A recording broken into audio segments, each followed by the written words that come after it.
हात असतो. म्हणून आपण दुःख आलं की जय हनुमान ज्ञान गुण सागर, जय कपीसती हु लोक उजागर. कधी म्हणतो पण जेव्हा आपल्याला भीती वाटते तेव्हा आपण त्यांचं ध्यान करतो.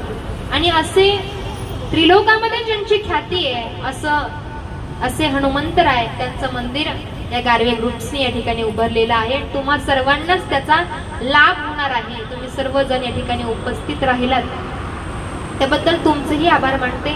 मलाही सर्वांनी या ठिकाणी आमंत्रित केलं. खरं तर मला नाशिकला कार्यक्रम होता, तो करून इथं येणं शक्य नव्हतं, पण तरीही सगळ्यांच्या प्रेमाखातर इथे आले. आणि यापुढेही तुम्ही जर आग्रहाने बोलवलं तर नक्कीच या ठिकाणी येण्याचा मला यायलाही आवडेल. कारण प्रेमाची माणसं असली की पैसाही एक वेळेस आपण बाजूला सारतो. आणि मला असं वाटतं की असंच असावं माणसाचं व्यक्तिमत्व. कारण जाणीव असावी, गर्व नसावा. जाणीव असावी, गर्व नसावा. आणि आयुष्याची हीच खरी रीत असावी.